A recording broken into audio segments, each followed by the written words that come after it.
আসসালামু আলাইকুম। মাশাআল্লাহ, মাশাআল্লাহ। শুভ সকাল ফ্রম বাংলাদেশ থেকে। নাঈম ভাইয়ের বিষয়টা নিয়ে বলতে চাচ্ছি, কিন্তু কিছু ত্রুটি আছে, সংশয় আছে, কারণ ইতিহাস সম্বন্ধে আমি একদমই জানি না। তারপরে এখন তার সম্বন্ধে বলতে যাব না যাব, দেশ আবার বিরুদ্ধে চলে যায় কিনা। কিন্তু আমাকে আশ্বস্ত করছে আমাদের এই যে উমামা আপু, উমামা উমামা নাঈম ভাই, উমামা, আর কে আছে, এটা কি বড় করে দেখা যায়?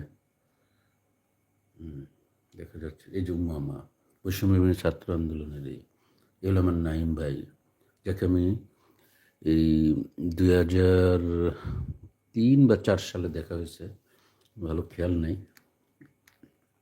আমার নোয়াখালীর এক ক্লোজ ফ্রেন্ড ছিল, গ্রামীণ শক্তিতে কাজ করতো, ডক্টর ইউনুসের গ্রামীণ শক্তি। ইলেকট্রিক্যাল ইঞ্জিনিয়ার ছিল, ডিপ্লোমা ইঞ্জিনিয়ারিং ইলেকট্রিক। তো ওর সুবাদে আমার খুবই ক্লোজ ফ্রেন্ড, মিরপুরে একসাথে বাসা। ওর সুবাদে নাঈম ভাইয়ের বাসায় দেখেছে। তবে না, নাঈম ভাইকে যখন চিনে না মানুষ, তখন থেকে আমি তাকে দেখছি। কারণ আমার ওই বন্ধু রাসেল গ্রামীণ শক্তির ইঞ্জিনিয়ার সেক্টরে কাজ করতো। ওর সুবাদে ও যখন ফিল্মে ঢুকে নেয়, একজন নায়িকা কাস্ট করতেছে, কাকে নিবে না, ওই যে নাঈম ভাই, এই যে আমার সারালি নাঈম ভাই, এই যে মাথার উপরে নাঈম ভাই। নাঈম ভাই মানুষটা খুবই আন্তরিক, নবাবের মতোই। কিন্তু নাঈম ভাই শালীনে আমার আছে, এই সমালোচনায় যাব না। নাঈম ভাই শালী আবার কাউয়া কাদের সাথে একটা আছে, বেশি সমালোচনায় যাব না। এছাড়া বাদ দিলাম, আমার নাঈম ভাইয়ের কোনো দোষ নেই। আমার কি জন্য খুবই আন্তরিক, আমাদের নাস্তা পানি খাওয়ালো, ই করলো। যেহেতু ওই বন্ধুর সাথে গেছি, আর কত মানুষ বাইরে, তখন ভিড়, মানে যখন বাসা দেখা করছি তখন আর কি ও হিট নায়ক চাঁদনি নামের যে ফিল্মটা, তার আগে দেখা হয়েছে আমরা যখন আমি ক্লাস 4-এ পড়ি সম্ভবত, তখন নাঈম ভাই ফিল্মে ঢোকে নাই। আমাকে রাসেল, মানে আমি যে গ্রামীণ শক্তিতে যে কাজ করতো, ডক্টর ইউনুস স্যার চিনতে পারে, মিরপুর গ্রামীণ শক্তিতে কাজ করতো, গ্রামীণ ব্যাংকের ওদিকে কি আদের সেক্টর মেক্টর, যাই হোক।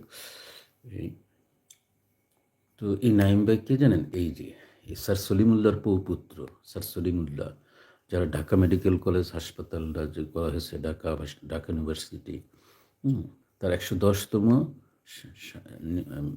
মৃত্যুবার্ষিকী গেল নবাব স্যার সলিমুল্লাহর। ইতিহাস কম জানি, তারপরে এইখান থেকে যা জানছি তার উপরে করি। নবাব শাহ সলিমুল্লাহ বাহাদুরের 110 মৃত্যু ঢাকা, এটা 4 দিন আগের পোস্ট। এখানে আসলে আমাদের বিশেষ একটা জিনিস চলে আসে, সেগুলো জাতীয় সঙ্গীত কে লিখেছে? রবীন্দ্রনাথ ঠাকুর। এই আমার ঢাকা স্যার সলিমুল্লাহর এই ঐতিহ্যটাকে চাপা দিচ্ছে এবং ঢাকা ভার্সিটি করতে দেন একে রবীন্দ্রনাথ ঠাকুর। এফএস নাইম, আবার নাইম মুরাদ, কি নবাব মুরাদ, কি নাইম যেন নাম, নামটা সামনে নাইম আর সামনে আরও 2টা ওয়ার্ড আছে। তো যাই হোক, এই আমাদের রবীন্দ্রনাথ আমি কিছু পোস্ট করা আছে ইউনিভার্সিটিতে পড়তে। হ্যাঁ, এটা আবার আমাদেরকে টাকা দিয়ে পড়তে হয়, অথচ আমার আরেক পরিবারের লোক নাম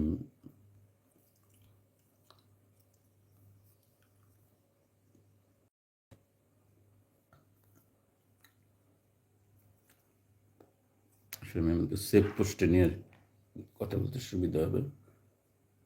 কি মার্ক জুকারবার্গ নাকি? মার্ক জুকারবার্গ কিন্তু ইদানিং খুব পোস্ট করে। আমি উঠু দেই, আর খোঁচাইতে ভাল লাগে। জাতি ধ্বংসের কারিগর, ইয়াং জাতি। 3,07,000 1 আওয়ারে তার করে, like is the creator, founder of Facebook. Anyhow, উনি বোধহয় চাইনিজ বিয়ে করছি না, আমেরিকান হইলো, ইউনাইটেড স্টেট হইলো Washington DC, optimistic and celebrating in Washington DC, United States of America.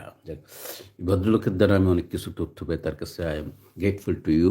Zuckerberg সব দেখে, কমেন্টস করছে নাকি আগে, শেয়ার টেয়ার মানে আমাদের বাংলাদেশে এটা কেউ করে না, বাইরের এরা যা একটু করে বা একটু দেখে যায় বা এর কী করবো, আমি শেয়ার করি, কমেন্টস কচা মারা করছি কতগুলো, কী জানি এই জন্যই তো পোস্ট বাড়াই দিল নাকি। যাক, আমি পাগলের মন শখ মনে মনে করে মনে মনে কাউকে ভালোবাসি, আঘাত দিল ভালোবাসি, চাকরি দিল ভালোবাসি, হ্যাঁ, আমি অনলাইনে এসে চলে যাই তাও ভালোবাসি ভালোবাসি ভালোবাসি। আচ্ছা, এখন আমি নাইম ভাইয়ের কিছুই দেখাবো। আচ্ছা, ওই পোস্টটা কি বলে, আমরা থেকে কাট দেঙ্গে।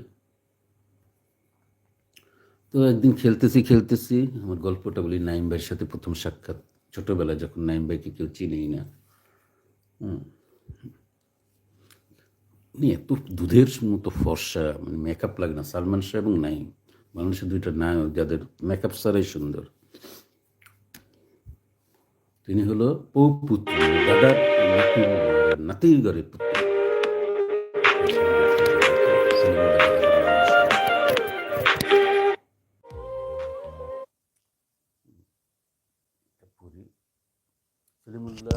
সলিমুল্লাহ হল ঢাকা বিশ্ববিদ্যালয় একটি আবাসিক হল। নবাব স্যার খাজা সলিমুল্লাহ বাহাদুরের নামানুসারে এটি নামকরণ করা হয়েছে। এটি 1931 সালের 11ই আগস্ট উদ্বোধন করা হয়। ঢাকা বিশ্ববিদ্যালয়ের আবাসিক হলগুলোর মধ্যে সলিমুল্লাহ মুসলিম হল ঐতিহ্যের কারণে একটি বিশেষ মর্যাদায় অধিষ্ঠিত। বিখ্যাত এই হলের ইতিহাস নিয়ে সৈয়দ আব্দুল মাকসুদ সলিমুল্লাহ মুসলিম হল নামের একটি বই লেখেন। আমাদের পিনাকি দাদা ইলিয়াস ভাই একটু রবীন্দ্রনাথের পিনাকি দাদা এখন এসব নিয়ে আলোচনা করে না, বা আমার এটা আসে নাই। কিন্তু এই ঢাকা মেডিকেলকে খাইয়ে দিল। আরেকটা মজার বিষয়, মুসলিম লীগের কিন্তু সাথে আমাদের স্যার সলিমুল্লাহ স্যার ছিলেন। কিন্তু সেই বিষয়টাকে অত করা হয় না, ঠিক আছে, সবার সাথে খুবই মিশুক। তো আমার রাসেলটাকে এক নায়ক নায়ক দিয়ে এবার কোন নায়ক, উনি তো 91 সালে করছে, এটা 90-এর দিকের ঘটনা। কি পুরি ভালো মনে নেই, হ্যাঁ তিরিতে এরকম। যাই হোক, আমরা ছোট খেলাধুলা করি, পোলা একটু বয়স আমার বড়, তারপর ফ্রেন্ড লোকাল ফ্রেন্ড একটু, কিন্তু বয়সটা এত ফ্যাক্টর করে না। তো আমার রাসেল বলে যে, রাসেলের বড় ভাই একটা আছে, মেজো ভাই সরি, খুব দিনদার ছিল তখন থেকেই। আমার যদি মনে পড়ে 90 না 91 সালে ওই যে ইলিয়াস কাঞ্চনের ওয়াইফ যে অ্যাক্সিডেন্ট করে, তখন পত্রপত্রিকা খবরটা আসে, এরই মধ্যে একদিন এরকম নাইম ভাই আসে। আচ্ছা, নাইম ভাইয়ের কথাটা শুনি। সবার সাথে আমার সামনাসামনি পরিচয় হয়নি, আজকে আমি খুবই গ্ল্যাড যে সবার সাথে আজকে আমি এখানে এসে সবার সাথে একটা পরিচিত হয়েছে আমার। আমরা যে কথাই বলি না কেন, আমি এর আগে অনেকগুলো মিটিং এর আগে অনেক জায়গায় আমি সঙ্গে কথা বলেছি, আমার সাবজেক্ট একটাই সাবজেক্ট। আমার দাদা চলে গেছে, আমার বাবা চলে গেছে, আমার মা চলে গেছে, আমাদের পূর্বপুরুষের ম্যাক্সিমাম মানুষই চলে গেছে, আমাদের ব্যাচের সবাই চলে গেছে, আমাদের ছোট আমার যে আত্মীয় স্বজন অনেকে চলে গেছে। এই যে নওয়াব স্যার সলিমুল্লাহ, আমরা বলি নওয়াব সলিমুল্লাহ একটা ব্র্যান্ড, আমাদের উপমহাদেশের একটা ব্র্যান্ড বেসিক্যালি, তাই না, ব্র্যান্ড। এই আমাদের ইন্ডিয়ান বাংলাদেশ সাবকন্টিনেন্টে উনি এত কিছু করলেন। এই যে আমাদের অধিকার বলেন, এডুকেশন সিস্টেম বলেন, আমার ঢাকা ইউনিভার্সিটি বলেন, এতিমখানা বলেন, আজকের বুয়েট বলেন, এভরিথিং ওনার কন্ট্রিবিউশনের মাধ্যমে হয়েছে। মুসলিম লীগ ওনার কন্ট্রিবিউশনের মাধ্যমে হয়েছে। উনি যে টাকাটা ঋণ দিলেন